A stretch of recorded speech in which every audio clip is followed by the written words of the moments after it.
Albert Pag-ara, known as Prince Albert, is a Filipino professional boxer born on February 18, 1994, in Maasin, Southern Leyte, Philippines. He competes in the super bantamweight division and has held titles such as the WBO and IBF Intercontinental Champion. Standing 5 feet 6 inches tall with a reach of 68 inches, Pag-ara fights in an orthodox stance. He is the younger brother of professional boxer Jason Pag-ara. Albert began his boxing career at 17, making his professional debut on August 18, 2011, with a second-round TKO victory over Sandy Kajil in Cebu City. Throughout his career, Pag-ara has achieved notable victories, including June 21, 2014, won the IBF Intercontinental Super Bantamweight title by defeating Hugo Partida via first-round TKO in Cebu City.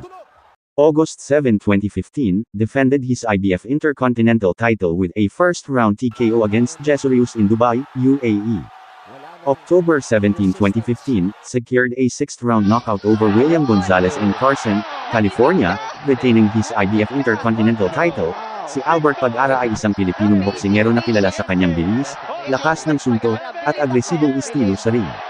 Ipinanganak siya noong 1994 sa Maasin City, Southern Leyte, at maagang nahilig sa boxing, tulad ng kanyang kapatid na si Jason Pag-ara, na isa ring boksingero.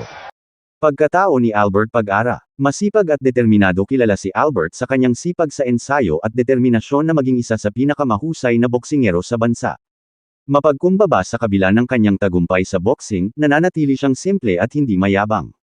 Pamilya-oriented. Malapit siya sa kanyang pamilya, lalo na sa kanyang kapatid na si Jason, na naging inspirasyon niya sa pagsisimula ng kanyang karera. Disiplinado. Tulad ng karamihan sa matagumpay na boksingero, mahigpit ang kanyang disiplina sa training at nutrisyon. Pagsisimula ng kanyang karera sa boxing. Nagsimula siya sa amateur boxing bago lumipat sa professional boxing noong 2011. Agad siyang naging standout dahil sa kanyang impresibong knockout power at technique. Napasama siya sa Ala Promotions, isang kilalang boxing stable sa Pilipinas, na tumulong sa pagpapalakas ng kanyang karera. Isa sa kanyang pinakatanyag na laban ay nang talunin niya si Cesar Juarez noong 2016, bagamat natalo rin siya sa laban na iyon via knockout. Dahil sa kanyang talento at determinasyon, si Albert Pag-ara ay patuloy na kinikilala bilang isa sa pinakamahusay na boksingero sa Pilipinas sa kanyang panahon.